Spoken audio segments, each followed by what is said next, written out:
Guys, congratulations on the film and indeed on your performances. And of course, this isn't the first time that you've acted together, is it? Because you were both in Jacked, which is the short film that Looted is based on. So what made you want to return to the story? Charlie? Go on, Charlie, if you... All right, I'll go for it.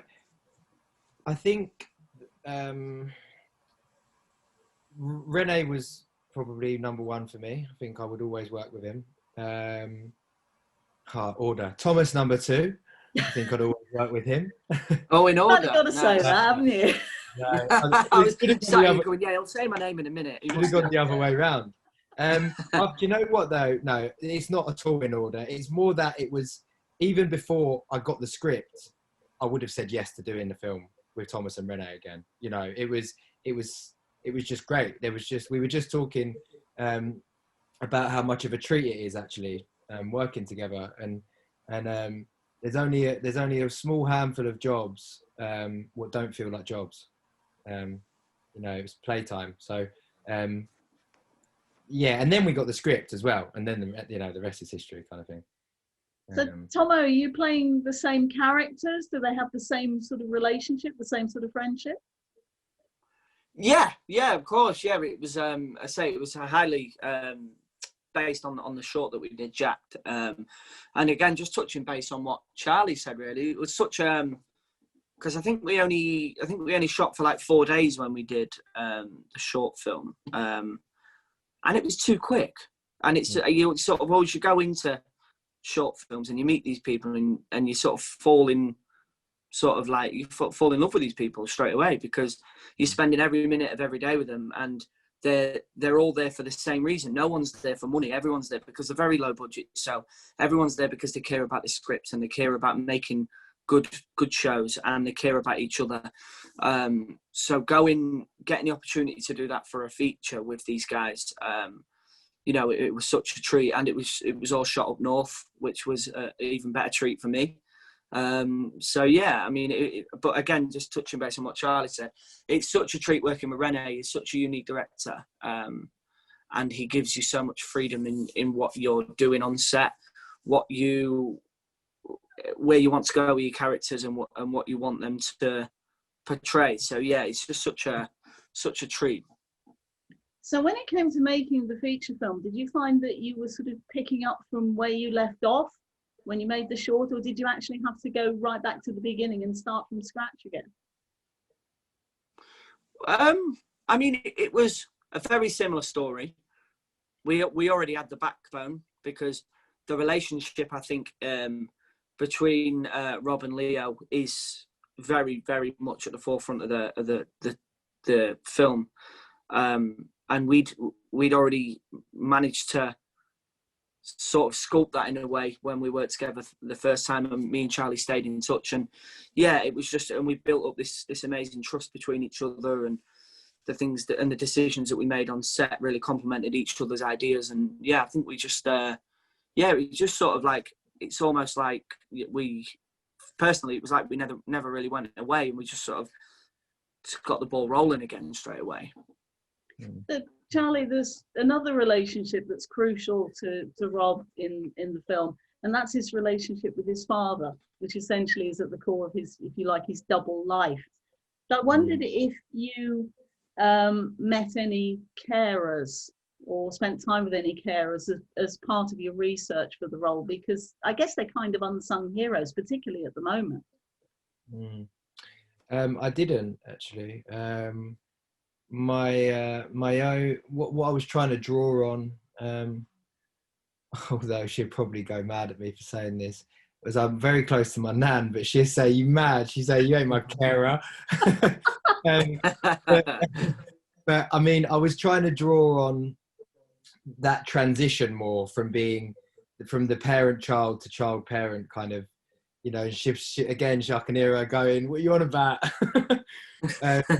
But no, I've tried to draw on that. But yeah, I mean, it would have been an amazing thing to meet someone that's really doing that, and that's you know, that's changing bedpans and that's carrying someone up the stairs. And it was Yeah, you're right. They are the unsung heroes, especially at the moment as well. Yeah, no, you're right. But it's still obviously very much based on a real relationship, Mm. even Yeah, I if your mean, nan wouldn't agree with that. yeah, I mean, and not to say that I kind of that just that aspect of it, I could, because I'm very close to my nan, and just that like I was saying, that sort of, as you get older, that slow transition of trying to yourself become an adult and not trying to get out of that child ego state, and just like, and I think but the dad aspect, yeah, I suppose that's a whole other kettle of fish. That was, yeah. And how did you go about preparing to play your character? Because I've read or heard something about you almost storyboarding the character. Is that right? Yeah, that is pretty much it. I mean, I kind of I tried to. It was a really exciting experience for me. I kind of I got a script. I got like an early script like a year before, and I just had there was some energy in me that was like, just go for this, man. Just you've got a lot of time. And I'd spoken to an actor that I'd worked with, and he was sort of telling me some stuff he did a bit like when he had time. And so, yeah, something in me just clicked, and I was like, you can really go in on this. I was also living at my friend's house at the time, and he had this amazing room that was like a music studio, kind of, but a disused music studio. So it's really long. And I just sort of turned this room into like my kind of head in some way. Tried to I had paper all over the floor, and then I took all of those people. I think where it comes from, I think Rene said when he came in my hotel room, he said it was a bit mad in there. I just stuck all this work up all around the room, and just thought in some ways I'm going to live and breathe all these words and all of these kind of ideas that I'd had. So, yeah. So you've never done it that way before then? There'd been like tiny aspects of it, but definitely not to that degree, no. So Tomo, would you take the same approach to preparing for a role, or do you do it completely differently? No, I mean, I again, I remember I walked into Charlie's room and I was like, whoa, this is what's going on. Completely, I respected Charlie's decisions, and I think having watched the scenes that we shot together, and the energy that Charlie brought to his character, it really, you could feel and you could see the honesty and the depth that he'd gone into playing the character and how he felt. And I mean, it was just it sort of made my job really easy, because I just had to react. Again, we've just done another chat before, and I like to try and make mine very instinctive and on the spot and very natural. So my process is totally different. But I mean, for what I could see what Charlie had put himself through to play the role, and having watched it, it's just a treat to watch. So it's quite a serious film. There are moments that are actually quite heavy. There's not a great deal of light relief in there. So I wondered if on set, did you actually make an effort to sort of lighten things up when you weren't actually filming? It was always fun, wasn't it, mate? Yeah, we... There was, actually, weirdly. You wouldn't think it, maybe, but kind of when it was cut, it was like there was definitely a lot of jokes going on, for sure. Yeah, there was a lot of fun. And even when we finished work as well, we spent a lot of time together, whether it be cooking food or even just going through our lines for the next day. And, it was very, very lighthearted. But then, as soon as they say action, it was very, very, everyone sort of clicked into gear and, got the job done. And yeah, I mean, just...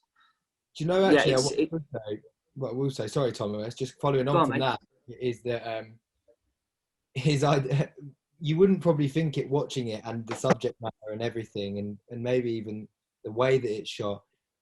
But at points, Rene was getting told to stop being silly. Quite like the AD. So, you know, Yeah. which is actually, I think, a real great recipe for filmmaking and just playing in general. You know, there was points where it was like, people would be like, Rene, shush, we're about to do the scene. And he'd be like, sorry. You know,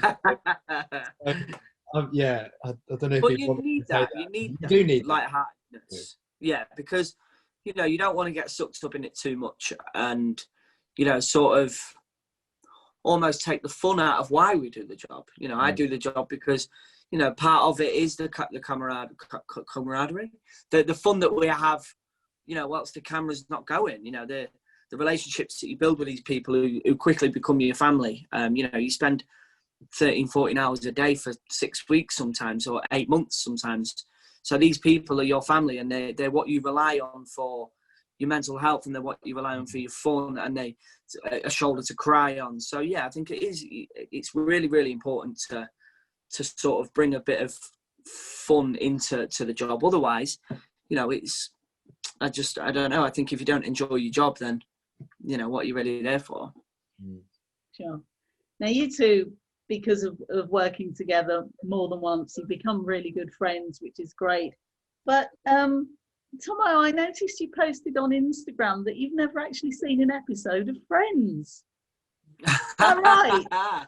No. I mean, it's obviously it's been in the background in people's houses when I've been around, but no, I never watched one. But what made me want to watch it was I was watching Episodes, which is on Netflix, which is based on Matt LeBlanc, and I thought I really like Matt LeBlanc. I think he's brilliant, and I sort of like had a couple of weeks where I was just a bit Matt LeBlanc obsessed, which I'm sure half of the world has been at some point. And I thought, you know what? I've never even watched Friends. I don't know why I've not done that, but I turned it off after the beginning of the end of the first series.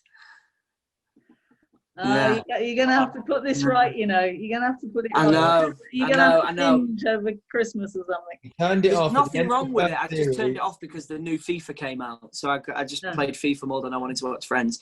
Have you seen Friends, Charlie? Do you like it? I wasn't like one of those. I wasn't like a Friends head. I wasn't like quoting the things.